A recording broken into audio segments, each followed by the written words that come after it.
Hey guys, what's up? So tonight I wanted to show you something that's pretty interesting. I really enjoy collecting things from the Victorian era.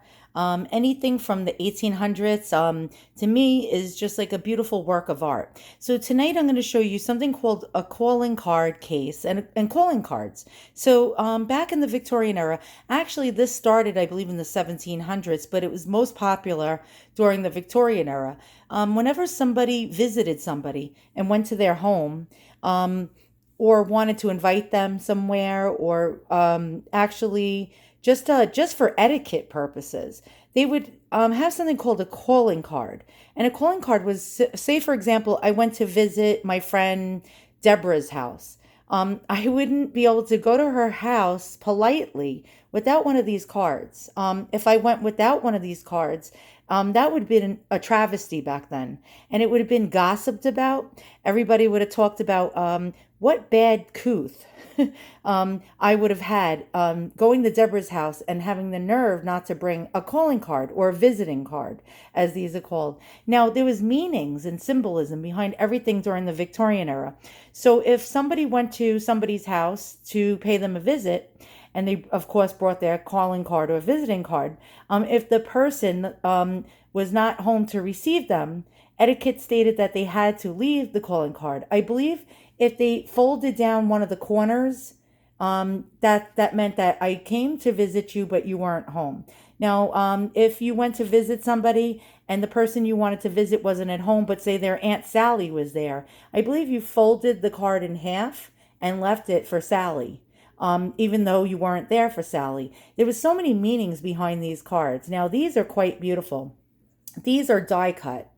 And look at the graphics on this and the colors throughout it. These are quite gorgeous. As a matter of fact, these are called hidden name visiting cards. So there's a little panel in the center, and if you pull up the corner, the person's name is inside there.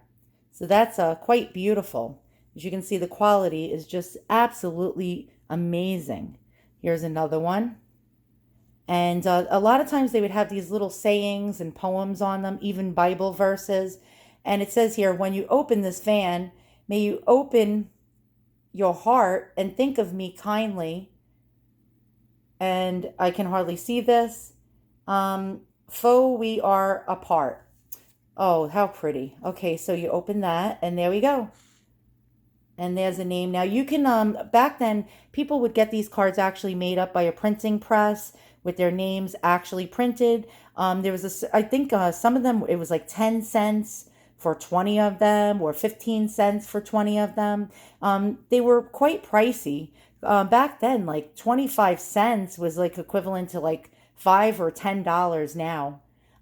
Sometimes you'll find these type of little cards, and they would have this satin or silk fringe going around it, and it would have like for a holiday. You would see Easter ones, even ones for birthdays. This one's for Christmas, and it says, "May loving friend be at thy side to wish thee joy at Christmas tide." And on the back, it says, "May Christmas bring thee joy and pleasure, and every blessing in fullest measure." And that's quite beautiful. Here's another one, and it says, "Sweet remembrance." And you see a dove. Doves figure prominently in Victorian symbology. I guess it meant peace. And you see a lot of roses. And here's another die cut card. And inside here's a hidden name, Annie M. Osgood. Here we have another one. It says, "Sweet dreams and glad awakenings be thine." And it sounds like a biblical verse. And sometimes people couldn't afford to get their names printed, and it was cheaper to get these cards blank with the graphic on the front, and they would sign their name inside. So now we have this one. It says, "Friendship's tie, love sincere," and I'm not gonna like really mess around with it. It looks like it might have gotten glued down. Here's another one, "Truly mine," and it has a heart with a beautiful bird. And again, roses figuring prominently, and blue forget-me-not flowers in the center. And again, each thing symbolized something. Forget-me-nots, of course, is meaning don't forget me. And here we have, it says Layla J. Morgan. Here's another one. It says, True happiness be thine. Again, we got the dove, we got the roses, we even got a ship. I guess that meant journey. And Miss, I can't even make that out. It looks like Roa C. Granger. Very cool. I wonder about these people, you know, they're long gone. And here's one, With My Love. And Lenora B. Carey. So we have all these cards. What better to also, this is so Victorian.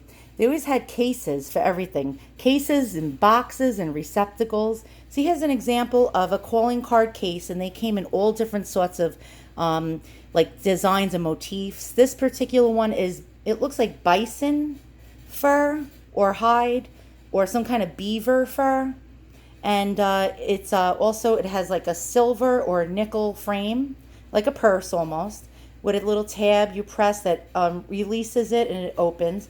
And on the inside, it's quite beautiful. It's satin, and it has little pockets in there to hold your calling cards or visiting cards. This one has an engraving. I can't really make that out. It looks like J. Fay, maybe. Who knows? But these calling card cases or visiting card cases, they came in silver, they came in tortoiseshell, they came in mother of pearl, they came in gold, they came in celluloid, all different kinds of materials. They even came in purse style with little chains, and a lady could carry it around with her like a pocketbook. And yeah, so I was glad that I was able to share all this with you guys. And once again, thanks for watching, and I'll see you guys all soon. So long.